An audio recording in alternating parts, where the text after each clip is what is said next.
What's up, people? One Up Punch here. So we're going to check out Beneath Oresa and the recent update that they put out for 3 new different types of heroes for the Tainted Ones update. Essentially, the person I'm playing as right now is named Jokan, and the other two is Issandre and Sora. They seem to be like a primal fist-fighting martial arts type of mutant that has to deal with this thing called the Cobalt Curse. And one of the mechanics that they're dealing with is called the virus mechanic. Your virus meter equals the amount of virus in deck. Each fight you get a special card when you reach 5, 10, and 15. Essentially when it would be the super counter for the normal heroes, like if you play Hectus or Doltar, you would have the Zeal build-up, and then you do a super counter attack that would stop one attack of any creature coming at you or unit. And you would take no damage from it as well as do an attack. This, however, is mostly having, when you hit the 5, 10, or 15, that is the threshold from which you get an attack card, a defensive card, and you'll see it on the actual cards themselves when it has like a red symbol with a number inside of it. Those are the threshold cards that you would be able to use in this game. The other thing is that they have different effects for different cards. For example, with Jokan, he has a signature spell or signature move called Raw Channeling that does 10 non-lethal damage but gives him 1 energy point, and it costs 0 to use. The same thing with the other characters. They'll have their own type of signature move or like signature attack that will cost nothing and does some type of special effect. And a lot of, from what I've seen when it comes down to playing Jokan, is that he has different types of special attacks and defenses that will help him boost up, block, or attack in a single card or turn. Like, for example, there's a card that allows you to gain 5 block per virus you have in your hand, and so on. So watch out when dealing with the viruses in your hand, because if you do put block on and then all of a sudden you go from 15 down to like 6 block and then they hit you for full 20, that's why. Moving on to the next character, which is Issandre. This character is also part of the Tainted Ones, but looks more like a monk than a big amalgamation of different parts or some type of android that was dug up from some type of sewer somewhere. She looks like a monk from the Tainted House, does blocking and discarding cards from your pile, only to retrieve or activate a mechanic from the discard pile, meaning that there is a card called Inner Peace.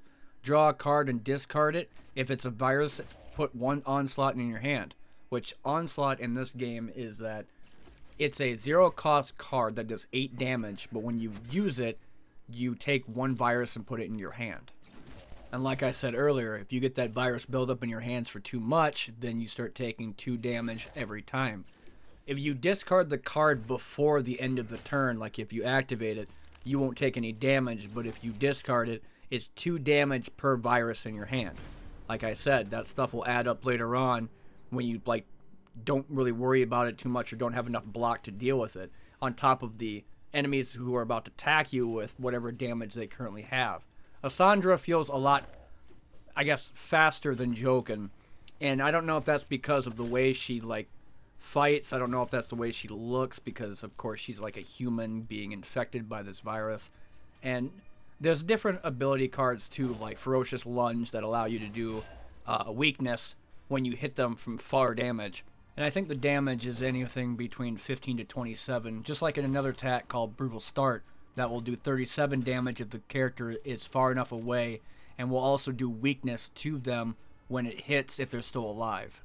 My understanding when playing Issandre is that when you discard cards from the draw pile and put them into the discard pile afterwards, that it seems like she's able to acquire them a lot faster than doing from just the normal draw deck. Last but not least, I want to talk about Sora. She's the last Tainted hero, or Tainted One hero, from the actual update. And the reason why I'm talking about her last is because I didn't really understand her at first, but she plays kind of like Issandre, except she has more onslaughts and uses the virus probably more than Issandre or Jokan combined. The reason why I say this is because of how many onslaughts you use. And like I said earlier, it's a 0-cost card that does 8 damage and gives you a virus in your deck. You also get Cobalt Surge that allows you to get a full redraw of your hand, or the other Cobalt, I can't remember what it's called, that allows you to get 1 mana. And then, if you have a bunch of different viruses in your hand, sometimes they'll have you do, I think it's Defensive Protocol, that will take all the viruses and discard them from your hand, and you'll gain 5 block per virus. She also has her own signature card called Kill Them All, where she gets a virus, but also gets 1 onslaught and 12 block for that turn.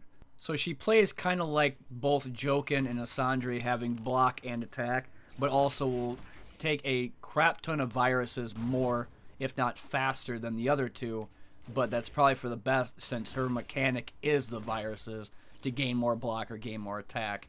But in closing, when it comes down to this update of Beneath Oresa, I think the Tainted One's house that is currently out right now is very fun.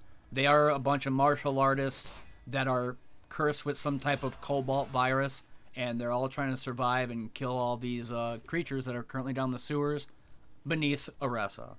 Anyway, I've been One Nut Punch. Thanks for watching. I'll see y'all later in the next one.